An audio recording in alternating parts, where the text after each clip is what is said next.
Hey, I'd like to welcome everybody to our monthly webinar, usual third Tuesday of the month, and I'm excited for the conversation today.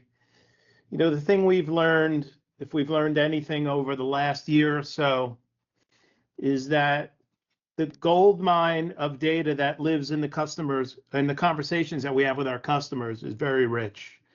I've had a lot of conversations with some very large banking institutions, financial institutions, healthcare, and retail organizations that have sort of sprung open the conversations that are going on with their customers in their contact centers and the amount of insights they have gained. And I'm going to walk through a lot of benefits here that people have found implement these technologies. They've really been fantastic, just simply unbelievable. Just for those who are new to D&M, may not be new, I'll go through this quick. Most of you are already customers. We've been around since 2001, and we have a simple mission. We want to help you identify the technology that you need to drive your business forward. It's not necessarily what we think you need, but it's what you need, and we help you discover that. And then we make sure you pick solution providers that deliver on their promises. There are a sea of providers out there. One of my business partners was just at a trade show in Vegas last week or the week before, and he said, pick a word out of the dictionary and slap the letters AI on it, and they were in the vendor hall. So there's a lot of emerging AI companies coming on into the space. D&M was founded in 2001. We've been around a good long time. We started our focus in voice and data, moved our way into enterprise cloud services, and now we're heavy into CX, automation, fractional labor, and AI. We've had a considerable focus in that in the last 2 years. We do a lot of consulting. We do a lot of engagements and assessments. We are a channel partner with over 260 service providers in our supply chain. What that really means is we've got a great view of the enterprise, and we can walk you right into the front door of these places. Our company has a unique perspective. We've got people that come out of pure telecom, and a number of us come out of corporate America and have had most of the jobs that you have had, or at least sat adjacent to folks like you. So we understand what it's like to deliver for your company. We provide a concierge level of service that we take pride in and make sure that we're very responsible and responsive, and we act as an extension of your team. And lastly, we've been recognized by carriers and cloud providers as a leader in the industry. We've won numerous awards for our outstanding performance and the performance of our clients utilizing various technologies, over 20 over the last 23 years, maybe even more. Snapshot for us, we have 600 plus active clients. We're in financial services, healthcare, public sector, retail, et cetera. We've delivered thousands of projects. I think we only started counting in the early, 2010, 2011, 1,500 plus projects across telephony, network, SD-WAN, and things of the like. UCaaS, CCaaS, managed services, and the rest you can read on the page. Most importantly, we take a lot of pride in delivering value. So we've either helped return over $350 million back to the bottom line for our customers, or in optimizing business and or in generating revenue. And that number is climbing on a daily basis. We haven't counted up what we've done in 2024 yet. We usually do that twice a year, and I'm anticipating this thing, well breaching $400 million. So what brings us here today? What impact will deploying a post-call AI-driven insights platform and or real-time agent assist technology have on my business? The numbers are pretty real out there, folks. Improved customer satisfaction. We're seeing CSAT scores go up 10 to 15%. And that's as a result of knowing what's going on in conversations, being able to analyze it and provide that feedback into management and then down into training, into performance. We've seen the actual performance increase by 10 to 20%. We understand if there's adherence to scripts. We understand resolution times better, and we're able to improve customer handling skills, and we're seeing that throughout the industry. Average handle time is dropping down 10 to 15% as a result of the first two pieces. Increased first call resolution. Hey, think about real-time agent assist as an example. If I were feeding all of my agents the right answers in real time and getting them quicker to a resolution for a customer, not only am I going to reduce my handle time, but I'm going to have a first call resolution at least 15 to 30% of the time. Insights for strategic decision making. The deep analytics that are coming out of these phone calls are just phenomenal. You're seeing customer behavior, we're driving operational efficiencies, and it's really contributing to a lot more decisions around strategy. The direct, percentage of those improvements right now are hard to quantify, but most business leaders are telling us that they are making very strategic decisions as a result of the insights. And then last but not least, an overall 15 to 30% reduction in staffing needs. So people are able to handle more with less. They're able to improve resource allocation and have a lot fewer repeat interactions. Compliance is a hot topic. How do we know people are saying the right things consistently on calls? They're reading the scripts, they're doing the right things. And in most places, sample 2 to 5% of calls, they have scorecards, they listen to calls, they grade them. Those grades go back to supervisors. Supervisors take those opportunities to train people, and then that retraining happens. But that means there's anywhere from 95 to 98% of the calls that people historically don't listen to. So by listening to 100% of calls, there's an increased compliance by 90 to 95% as a result of continuously checking and flagging non-compliant calls and driving improvement in that behavior. Reduced compliance violations as a result of that improvement in the AI continuity checks are 70 to 80%. Audit capabilities are through the roof, 50 to 70%. Again, as you could imagine, by AI handling that data collection and the analysis, the auditing is much more granular and much more finite. Risk management down 60 to 75% because it's helping to identify and mitigate a big issue before it happens. It's finding small issues and mitigating before they become significant problems. Again, if I now have a lens into 100% of what's going on in my contact center or outside of my contact center, depending on where you choose to record, you can imagine that the lens you have into the organization is far broader. Consistency and compliance training, 40 to 60% improvement in ensuring all agents are up to date with the latest requirements. That is measured in things above. Do my compliance violations come down? Am I seeing increased accuracy as a result of the retraining and the training?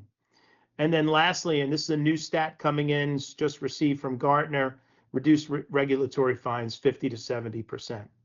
That is a massive deal. I had one customer say to me, hey, we need to do this, and there's no money you can save me on your prior slide, Vic, that's going to even come close to what I could mitigate from a risk perspective, because I could get one fine for 25, 30, or $50 million. The compliance and regulatory environment is very hot right now. It's very litigious. And if you can ensure that my compliance scores improve and my adherence scores improve, I stand not to be the subject of one of those giant fines. And by the way, here's a list of the ones I already got, and we consider ourselves a top tier grade A bank. But it's people and things happen, and we constantly focus on it, and this tool is going to help us do that. So in the larger institutions, even if we walk through the door with a $1 or $2, $3 million operational efficiency and save, it pales in comparison to the kind of mitigation that can be had as a result of knowing what's going on in the organization. So pretty exciting stuff. I am now going to introduce, and Chris, you can take over the share, or Nick, I'm going to introduce Chris Powers from Observe AI, allow him to introduce Nick. We chose Observe for this webinar very specifically because of their platform, the capabilities of that platform, the history of their experience in this space, and the uniqueness of the models they apply to the solution. I will go on mute. Chris, welcome to the call. Excellent. Thank you, Vic. Appreciate the introductions there.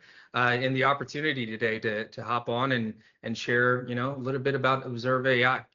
I'm joined today with Nick Hires, our solutions engineer, and my sales VP, Jim Tennant. Nick will be leading the charge when we get into the demo portion of today's session. Throughout this short presentation, where I'll be going through a really high-level overview of Observe AI, who we are, what we do, and I think even importantly, why we do what we do. Jim Tennant's going to be monitoring the chat throughout, so if you have a question, comment, thought, feel free to chime in. So we'll go through the overview, demo, and then we'll, time allowing, we'll wrap things up with Q&A. So getting into this, whether you have a contact center background or not, we've all heard the statement, this conversation may be monitored or recorded for quality and training purposes. So calling into a contact center, 99% of the time that call is recorded. Now, when data is collected, stored, it's generally intended to be analyzed, or maybe it's kept for compliance purposes, but there's a high probability that that data is going to be made sense of at some point. Well, the reality is that most contact centers today are managing their QA on a manual basis and only analyzing about 2% of their data. And getting to that 2% benchmark is expensive, time consuming, and doesn't really represent what's actually happening within the contact center. Now, manually analyzing your data can be a good way to give you an idea of why your customers may be calling in, but it leaves you with some pretty big blind spots, and it's certainly not great for compliance or understanding your business at scale. So if we're only making sense of 2% of contact center data, what's the impact? Well, from a sales perspective, reps who are less enabled, less supported, are most likely not going to be as effective when it comes to selling, so revenue's impacted. On the other hand, if you have a support or service rep that isn't supported, enabled, then they're likely not delivering the customer experience that your business is aiming for. So risk of customer churn.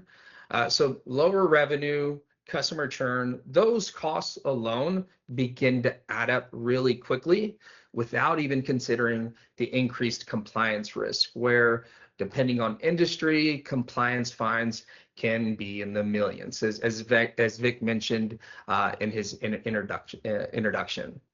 So how does Observe AI play into this? Well, Observe AI is a platform that makes sense of contact center data, and not just a portion of your data, but all of the contact center data.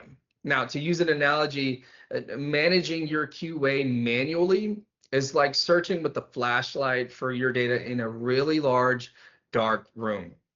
Observe AI is flipping on a light switch and giving you visibility to all of your data all at once. Now, we're getting ready to transition into the demo, but the key takeaways here are there are two primary components to the platform. There's the post-interaction AI, there's real-time AI, and behind that is our custom-built transcription engine that was designed specifically for the contact center. So with that, I'm going to go ahead and pass the screen share to Nick so we can get into the demo and start to see this in action. Sure.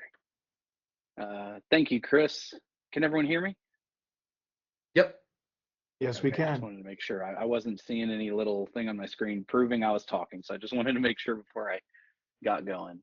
All right, let me pull this up. All right. I'm going to be sharing my screen here. Is everyone able to see that? Sure can. Awesome. So just before I dive in, my name is Nick Hires, like Chris said. I'm a sales engineer here at Observe AI. I've been with Observe for a few months, but I've been in the contact center industry for 13 years. So starting as an agent, being a supervisor, moving up through the ranks, I've been at every level of contact center, other than maybe VP and above. But other than that, I've been everywhere that a lot of you have been. And now I'm here to kind of show you Observe and show you the value it can bring to your company. So starting out, this would be the first thing you would see normally when you log in. This is just a quick little page. We call it the scorecard page, and it just shows you some tiles with some data that you've set and said is important to you. I'm not going to spend very much time here because I really want to dive into the important parts of the system. But what this does, we've already talked about, like gathering all of your insights from your conversations. This displays it all in a very quick and easy to digest screen. So I would know on this account, for instance, that right away when I log in, I would know that we're adhering to our call opening process on 89% of our calls. We're verifying the customer's order ID on 98%. We're offering a credit or refund on 85%. And all of this is driven by something we call moments. And I'm going to get into moments here in a second, but moments are the building blocks of the Observe AI platform. Those moments are what you're going to build your insights off of. They're what you're going to build your auto QA off of.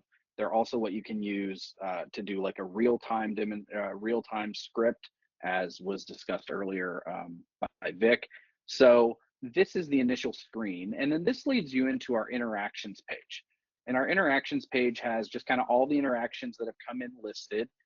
As Chris said, we're looking to get 100% of your interactions in here, get them graded, get moments put on them so that you have visibility into everything that's happening. When I hover over these areas of moments here, it tells me quickly how many positive, negative, and neutral moments I've had on my interaction. You can see on this one, we had normal moments like correct closing procedure, confirming issue resolution. We had some negative customer sentiment. That's not good. We also had some neutral stuff such as redaction, delivery issues, and empathy that are just being tagged so that you can then coach your agents or talk to your employees about those things. All of this leads into the view of an actual interaction. So here's a good example of an interaction. This is on an account such as like an Uber Eats type of account. So we're looking at an account where the call comes in and there's been an issue with an order. We can see these moments over here on the left-hand side. I can choose to either view all moments. I can look just at what was found in the interaction. So I can find the provide customer options happened at 2 minutes and 31 seconds, things like that. But I actually myself prefer to look at all of that up here in the actual call, the call display.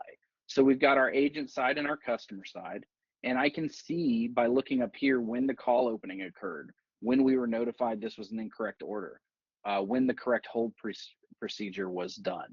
These are all moments built for this specific account. As Jim stated in our in the chat here, moments are going to be specific to you. So when we implement this with you, we would build out moments that are important to you. Usually we get your evaluation sheets and we really talk about what your goals are. And then we design those moments to best fit what you're trying to accomplish. In this case, let's just click on one of these, such as verify the customer's order number. When I click on that moment, it takes me down here to the moment where it occurred. So now I can see where that happened. You can also see here an issue or an example of our redaction. So it's redacting that order number, which may or may not be important on this type of an account, but it would be important if you're a healthcare company or a finance company and you're wanting to redact certain information such as PII or financial information, credit card numbers, those types of things. So we can redact at a very granular level. We can say we want to redact numbers that are telephone numbers. We don't want to redact numbers that aren't telephone numbers that are the same amount of digits as telephone numbers, and we can figure that out and really build it out to be customized. So it's very controllable in exactly what you want to show and not show in your interaction and your transcript. On this page, what we also have is our auto QA, which is one of the main things we wanted to kind of go through today. So using all these moments, we're actually going to grade every call using our auto QA. That way, you're not only seeing grades on 2% of those conversations, like Chris talked about, you're seeing it on 100% of your conversations. That allows you to let your QA analysts spend their time doing things like identifying trends, coaching, setting new processes and procedures for the call center, instead of just being people that are sitting there listening to calls 24 hours a day, 7 days a week, just to hit that 2% that you're getting information from. So auto QA runs over here on the right-hand side. And for this one, we can see that this agent received a 75% score on this form. When I click on this form, it actually brings up the evaluation form. The evaluation form is going to not only tell us, what we graded and why we chose it to be a yes or a no on what occurred, but it's also going to give us evidence of why we graded it that way. So for instance, did the agent verify the order ID? Observe AI says, yes, they did. And when I click down, I can actually see that the Observe AI order ID moment is present, and it happened at 1:52, and that's right where we were here, right? So this is where we identified that that moment occurred. Now, if I scroll down a little further, we can see, did the agent follow the proper process by offering a credit before a refund? No, they did not. And I can click there and go down, and I can actually see that they offered to process a refund before doing a credit, and then they did a $5 credit to the account. So these are the types of details that you can have built into that auto QA and have your agents evaluated on. So it really replaces the need for full-time manual QA. You can have people doing manual QA as checkups to make sure that everything's working properly, to adjust the sheet, but it's no longer the only way that you're getting insight. So from there, let me scroll back up here. Let's say that I wanted to coach this agent and I'm a supervisor. I come in, I look at Natalie's call here and I say, you know what? Let's talk about this call, Natalie, because you didn't do the proper credit refund process. I can click add to coaching session. I can pop open my coaching session here. And we can see that Natalie actually has 2 calls that we've added to her coaching session, but we haven't coached her on yet. So I can say, I want to coach her on, let's say, empathy and also refund, improper credit and refund process. So I've added my coaching areas. I can go down here and fill in my feedback, refund process, whatever I would type in there, action plan, check back in 2 weeks. And then I can set my follow-up date and submit this coaching session. And when I do, it's going to reveal that, I coached Natalie on this day about these things on these calls, and push all of that information into the system so that it can be tracked. When I go to look at how all of this looks in our system, let me find my coaching tab here. I can see that we have a whole section of the platform for the coaching. On the team dashboard, which is where I happen to have it loaded up, I can look at that overall team and how are they performing both in our manual evaluations and our auto QAs. So on this particular team, you can see we've had 58 manual evaluations. That's kind of like when we talk about that 2%, that's what most companies are doing is, hey, we've done 58, that's pretty good. We know how we're doing. But you can see that we have 5,200 auto QA evaluations. So you're really going to drive a lot more data from getting all of these conversations analyzed. We can see that our average score is about a 5% difference between the manual QA and the auto QA. That could be just because the manual QAers might be going back and looking at worse calls on purpose to try to see where to coach, but it could be any number of reasons. And then we can see our recent coaching sessions, what's been completed, not completed, how many we have upcoming. We can see a number of these agents haven't been coached yet. And we can also see which evaluation forms are doing well, not doing well. What I like to see with this, or what I like to talk about this, is this allows you to have an evaluation form that you're comfortable with, and then roll out secondary forms to test new questions or to try new things in your QA process without having it affect your mainline scores and without having it count against your agents until you're ready to roll it out to the whole team. So you could have every interaction being graded on the service form and on a test form that has new questions that you want to see how they'll do. And then when you come in here, you can look at what the average score is. And you might notice that on your new form, you're grading 5% higher or 5% lower, or it could be right at where you expect it to be. And that's going to give you ideas on how to move forward with those new questions or that new form, what you could add into your normal process, those types of things. But my favorite part of the coaching tab, and this is available at a team level, but also if I dove into a specific agent like Natalie a moment ago, I could look at this at the agent level. And this is the questions, the particular questions on our forms and how often we're seeing those occur on our calls. So I can see that on our manual evaluations, things like, did the sales rep qualify the decision maker, happened 4 out of 4 times, 100% of the time. On our auto QAs over here, we're actually looking at the bad stuff that's happened. And we can see that the proper credit process is something that we are missing 30% of the time. We're doing it wrong. So that's a pretty big deal if we're doing the credit process wrong 30% of the time. That allows me to go in and coach my team or my agents on this process. I could drill down and figure out which agents are really missing it all the time. But when you're looking at a 30% number, maybe you just recoach everyone and do a whole training on that, right? So this gives you that kind of insight into those numbers so that you can zero in on what really needs to be looked at and coach that across the team. One other example I like to point out is if you have 20 new hires come through training and all of a sudden they're all missing the same question and it shows up in here, maybe that wasn't an individual problem with each of those people, but maybe during training that topic wasn't discussed properly or covered, and that allows you to identify a gap in your training, not just in what an agent might be doing right or wrong on any particular one call. So there's a lot of good data that you can pull from this. There's more stuff down here where you can see the actual agent list and who's been evaluated recently and good, bad, what their average scores are. I can click into a specific agent and see kind of their evaluations if I wanted to. So we can see the recent ones, how many times they failed or passed. I can also click and see their coaching notes, which this is where that session I just created for a different agent would have shown up.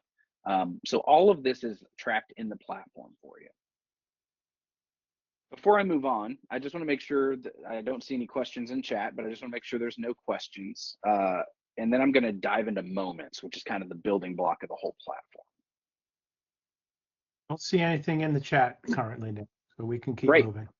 We'll move on. So I'm going to dive into moments. And here's another call I brought up just to show kind of a more financial type of interaction. You can see on this call, we've got a lot longer call and we've got a lot more moments that have triggered things like verifying, the customer's name and zip code and that being redacted.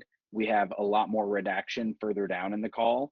And this is what I want to point out that's important. If you're a healthcare company or a finance company, we can do all of that to make sure that you're in compliance, as Vic talked about. That compliancy is an extremely important part of your business, and we help you to achieve that so that you don't have to worry about getting any regulatory fines or anything like that. So diving into moments, this is an example of a very simple closure moment. So did the agent adhere to our closing process? This particular moment is built to just see, did the agent say thank you?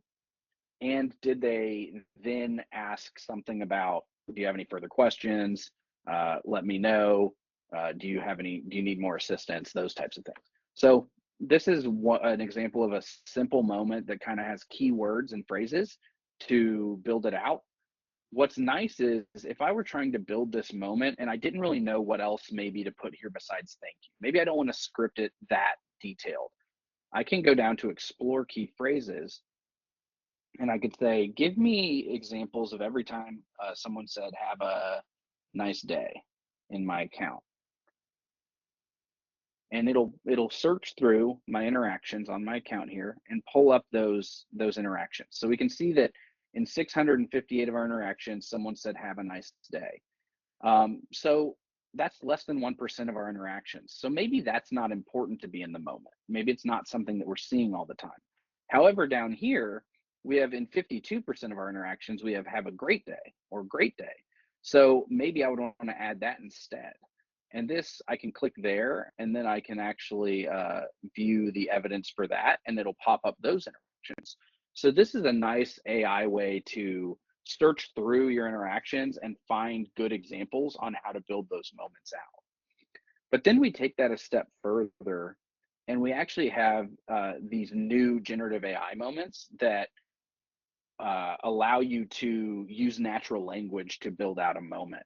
So this proper greeting moment down here, when you're building this out, you can actually just type in, it says use natural language to define what you're looking for. And you can just say something like, did the agent utilize a proper greeting with the customer? What does it look like when it's found? They greeted the customer using friendly language and asked how the customer was doing. And then what is it not? And the default here is pretty much anything not in the found criteria is what it's not. You can get more descriptive there, but we usually just stick with the default.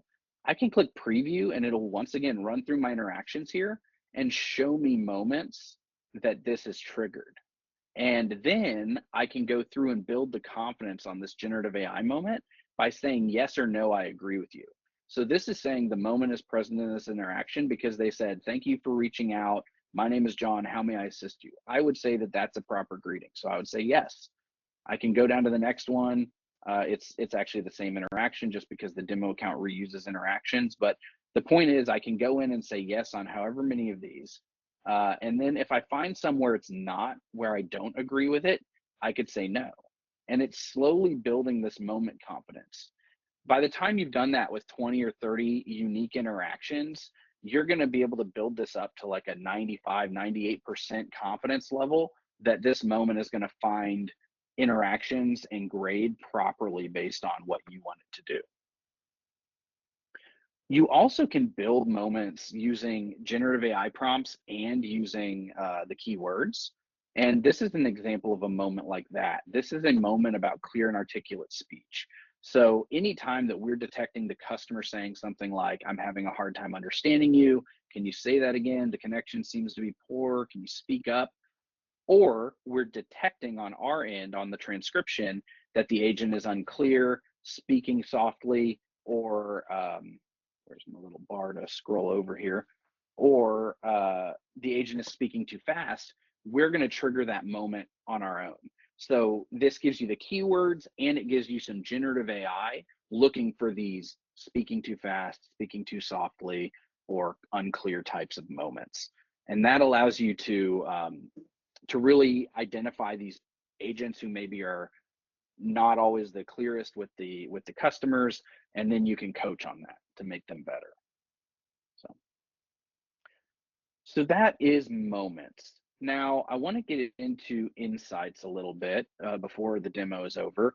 And then I also want to talk a little bit about real time. We're just going to do a very quick overview of that because that's not the overall process today, but if it was mentioned. So let me dive into insights here and show a few things. So this is an example of some insights that we can build out and observe. The important thing to note here is that all of our insights are completely customizable based on the interactions that we're receiving and the moments that we build, as well as metadata that we can pull in from your other systems.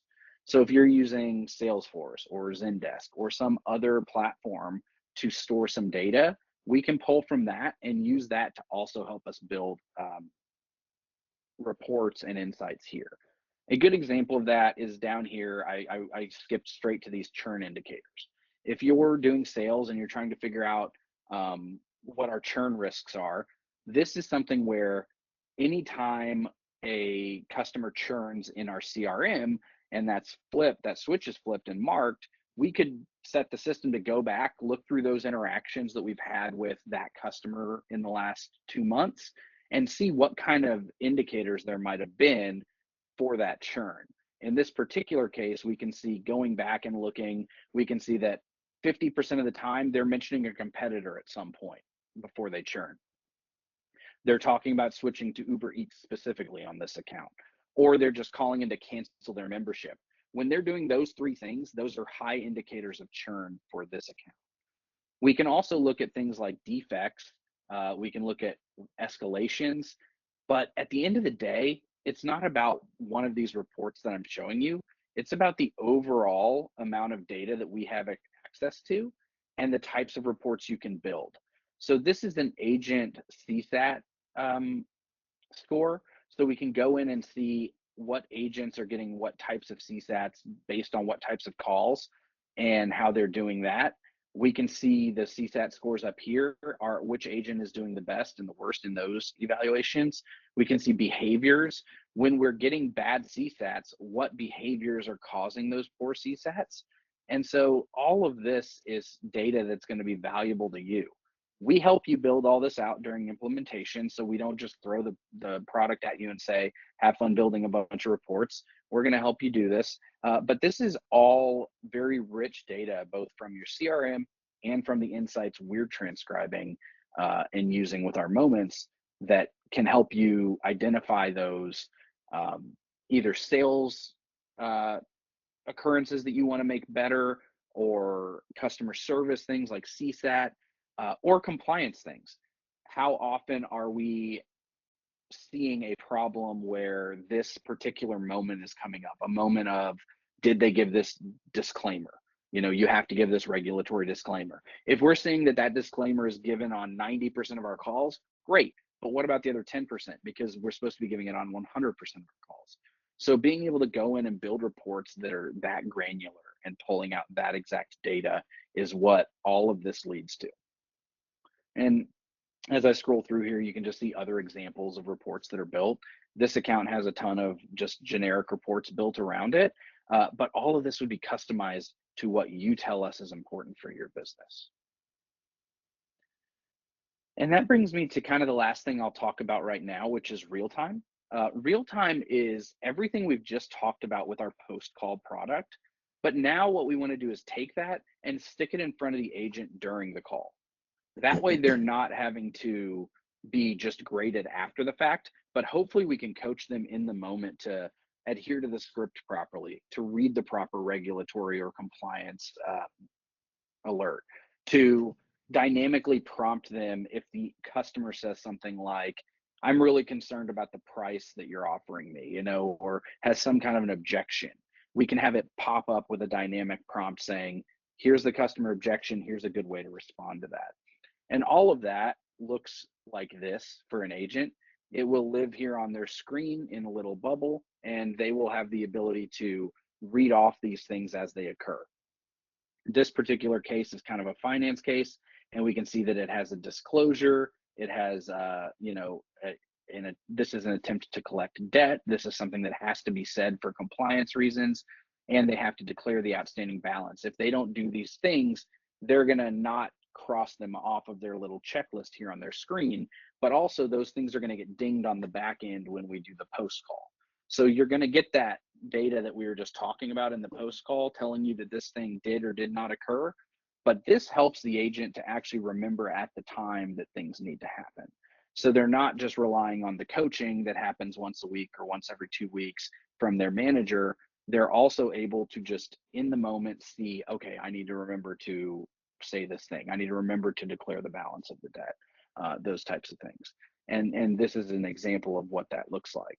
So that's the real-time product. And that's something else that a lot of people like to add in because it gives you that extra ability to perfect everything that you're doing. So with that being said, I think the plan here was to turn it over for some Q&A. I know there weren't very many questions in the chat, so I will turn it over and we can kind of start to run through that. Nick, I have some questions. I got emails over the course of time from people who are looking forward to the recording. Yeah. And so I want to make sure I inject these questions in here now. They had a conflict with this time, but they want to pick up the recording. So one of the questions says, how does your AI ensure its accuracy and reliability of the insights it generates? Sure. So the important thing with the accuracy and reliability is to note what Chris talked about earlier with our LLM. So Observe AI has built out their own LLM over the last 7 years. It's built to be contact center specific. We're not just using a generic like Chat GPT type of model for our LLM. And so that's going to allow us to really have full control of the data and the insights and everything that you would need. Specifically, a good example is we have like a pharmaceutical company that has built in like over 200 moments based on drug names. And we all know drug names can be very crazy in their exact spellings and the way that they're pronounced, and they're long and lots of letters, look like alphabet soup. And they've got it down now to the point where our transcription accurately is able to pick out over 200 names of different drugs that can be identified inside of their moments now. And the way we do that is you obviously have the ability during these interactions. Let me go back here to a transaction. You have the ability, if something is wrong in this, you can come in and actually report that to our engineering team, and they will go in and they will add or change our model to correctly identify things. So what we see a lot with this is like proper names, like a company name. Instead of giving, instead of saying live, it's transcribing as line. And when it does that, that's obviously incorrect for that company. So you can come in here and say it should be line, not live, or whatever it is. You would send that through to us, and our engineers would be able to build that into the model so that it properly identifies those things going forward. Great. You don't mind, I'm going to go down a list. I've got about 5 or 6 Sure. of them here. A couple of them real cool. How does your product handle data privacy and security, especially while you're ingesting potentially customer sensitive information? Sure. So we talked about the redaction side and how we have the heavy redaction. Let me go in here and pull up some security. I think I had it here. Yeah. So here's just an example of some of our security and compliance. I'll throw this in slideshow mode real quick. So we have all these different compliances: ISO certified, PCI, SOC 2, high trust, HIPAA compliant. We do the automatic redaction and selective redaction of PII and PCI on both the audio and on the transcripts. And then obviously encryptions and retention and segregation. We can obviously work with you on how long or how short you want things retained. All of this is to be in compliance with all these different things. So this would answer most of that question, this slide here. Yep. If you want a little more specific detail, we could dive in, but at the end of the day, the key is we're getting reevaluated every, I think it's every year for things like high trust, every 2 years or whatever for SOC 2, whatever it is, but we're going through those processes all the time. Awesome. Awesome. Hey, can you take a few minutes and walk through, the question specifically says, what's the implementation process? How long does it typically take? And how can I be certain I get value from the platform? Sure. So I actually have a slide for that as well. So the implementation process, and one thing I loved when I came over to Observe was the implementation process. We have a full team built out of an implementation team where we have people that help you from the moment that you sign the contract with starting to scope out exactly what you're going to do. We have people that will help you throughout the process of building everything. And then we have people that are going to be your contacts going forward, your CSMs that are going to be your go-to contact when you just want to make little changes or when you want to do quarterly reviews of the product, things like that. So you have a post-sale support team, you're the whole life of working with Observe AI. This is kind of an example of an implementation and the phases that we see. So this is going to give you an overview of that. Starting out, we're going to do a lot of that discovery, right? We're going to get your evaluation sheet. We're going to ask you what types of goals or drivers that you have that we're trying to correct with or help with Observe. Then we're going to start to build that. The first step there is going to be things like integration. So if you use a specific contact center product like a Genesis or a Five9s or a whatever you happen to use, we're going to integrate with that. A lot of those we already have pre-built integrations for. The ones that we don't have pre-built integrations for, we're still usually able to integrate through either with an API or doing an SFTP transfer for some older on-prem systems, things like that. And then we're going to also integrate with those other systems. So CRMs, data warehouses, whatever it is that you want us to be connecting to pull in data, that's going to be important to be part of what Observe is doing. Then we're going to sit down with those sheets and that integration, and we're going to start to figure out those moments. That's the key for the whole thing. So you see here, and all of this timeline is kind of malleable. Usually we see this stuff done in 6 to 8 weeks. This kind of shows it as, you know, a little over that, but moment configuration is something that's going to be super important. Our implementation team's going to sit down with you. We're going to build out all those moments to make sure your auto QA is working.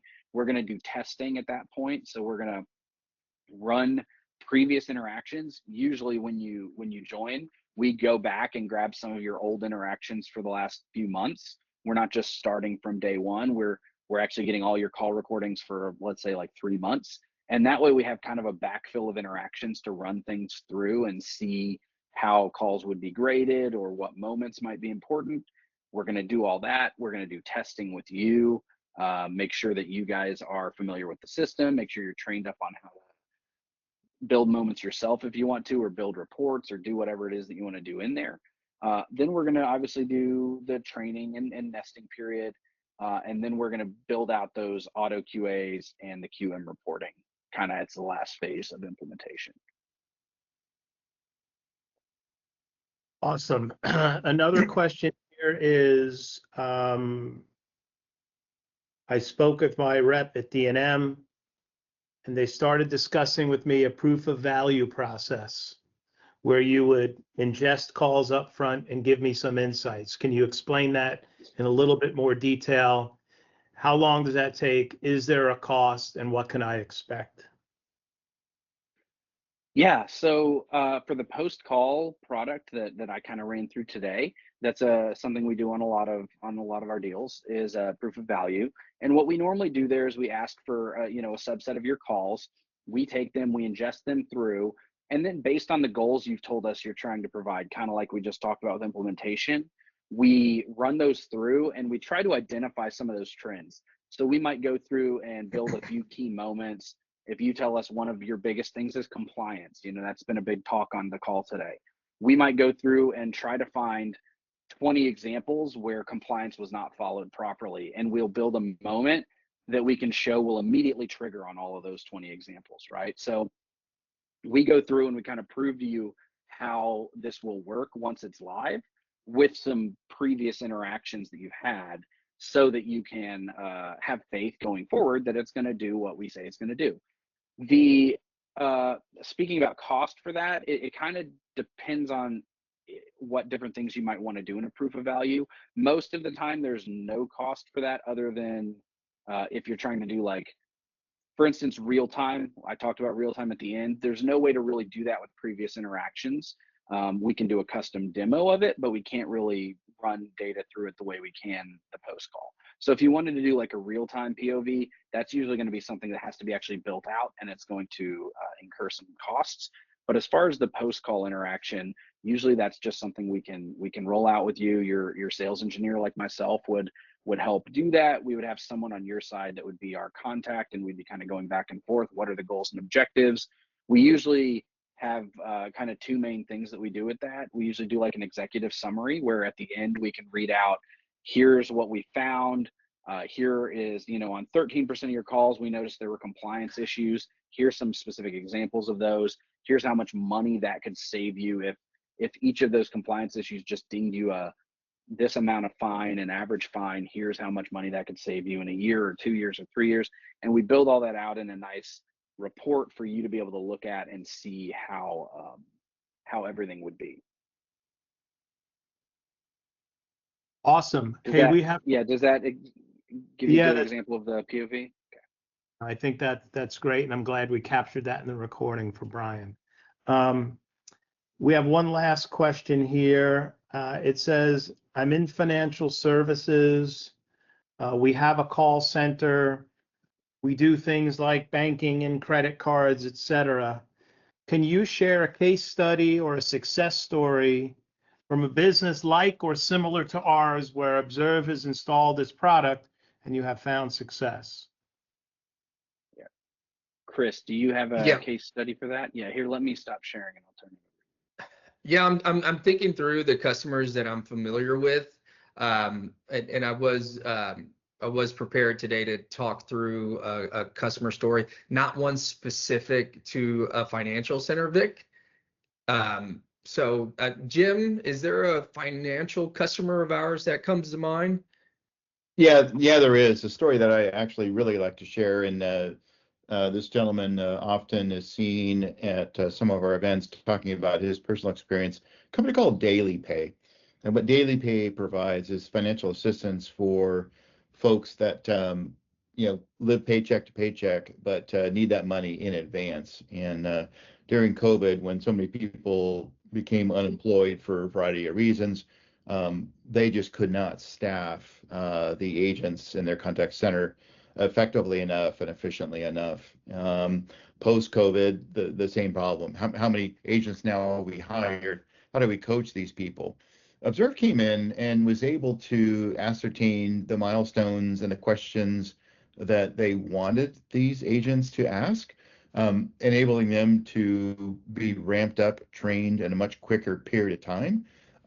So for them, the pain points were agent attrition, agent training, agent dissatisfaction, and unfortunately, the dissatisfied agent reflected back on customer CSATs.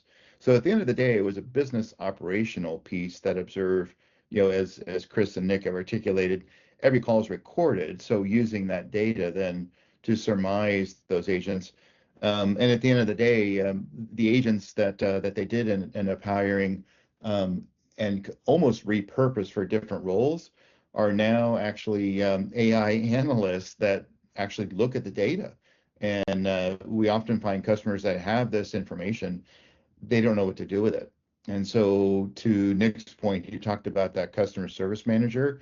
We have teams that identify what that data means and how it might impact your business. And in Daily Pay's point, they're able now to expand to the point where Ryan talks about the cost in my contact center decreased over 8% when my business scaled and grew over 40%. And generally, you see a very similar line of growth and scale and the cost of the business. And in this case, it was reversed. So, yeah, a great financial testimony where redaction was there, attrition was there, CSAT was there. We talk about business efficiencies all the time. So hopefully that financial story kind of aligns with your client there, Vic. That's good. And we do know that, every use case, even if it's one business to the next, your mileage may vary, and that there are very specific needs and niches to complement things that may or may not be already in the enterprise. Yep. I mean, oftentimes, Nick kind of said this too. Clients, they love this. They're like, okay, I'm new to this, so I'm a little nervous. So help me identify where I start this. Yeah. Give me some examples, Vic, to your point. Give me some examples. Where do I start? And sometimes that's where that proof of value comes in. And I'm going to avoid using the proof of concept. Oftentimes, and I've been in roles where let me install this, Mr. Customer, and let's see how it goes, and then we'll come back and measure it. Nick articulated it well. What are we trying to accomplish in the proof of value? And let's admittedly agree, we may not know yet, or let's conquer some of the things that we do know some of the pain points are, and then do the crawl, walk, run. It's very, very rare for someone to come in and say, I want every SKU you have, I need post interaction, and I need real time, and I need it tomorrow. It's not reality. Reality is, I got some pain points here. So can you help me with this? And then we design it, customize it for that, and then really build a customer journey for what that looks like to ensure that ROI is there for them. Yeah. Jim, I think what you said, what is most important is that I don't think most organizations are ready for what comes out of the insights. And when I don't mean that in a disparaging way. I mean that that's why I call this the goldmine, right? Of conversational data. There's so much coming out of these insights, and there's so many actions to take that you have to prioritize, get focused, do them purposefully to drive meaningful change into the organization. Otherwise, it's like shooting skeet as they're flying by. You hope to hit it, and if not, you shoot the next one that somebody else pull on. But so that's why it's why I love the Observe platform as well, and this approach that you guys have around, the crawl, walk, run. You have a very easy entry point, virtually zero barrier to entry, very smooth. If you have call recordings or you have transcriptions, we can take the ball and run here. Jim or Chris, you were going to say something else? I was going to say something on that note. I've been with a couple of AI companies, and what Observe really differentiates themselves and understanding change management. And when I speak about that, it's personnel change management. Yeah. People are scared, saying, "Oh my gosh, this will take over people." Absolutely not. Absolutely not. This is going to help strengthen the people both on their job satisfaction. So change management is, we have a team that comes in and just says, "Hey, you're going to expect this kind of behavior with people, right? They'll be nervous, they'll be scared, or Big Brother's watching, or everybody's listening." But the idea is, what goes along with that and how to manage that, right? How to help them. You don't come in and say, "Hey, we've been watching for the last 30 days, and here's what you're doing wrong, Jim." No. We proactively go to the agents and say, "Hey, we're going to be able to do this now. What kind of questions do you all have that you're nervous about?" Right? And it's different. To your point, it's different with everybody. Yeah. So and just on that point, what Jim said is perfect. But when I was an agent, the most frustrating thing to me would be when my manager would come to coach me and they'd say, "You did this wrong," and they would have pulled the one call where I did something wrong. Right. And that that's Friday afternoon when you're exhausted. Yeah. Or just like that particular call, like the tone of the call was wrong. I knew that the customer was in a bad mood, and I just wasn't going to like dive into these. Some things happen. So this gives you the ability to look and go, well, Nick does this 98% of the time. Maybe he doesn't need to be coached on this.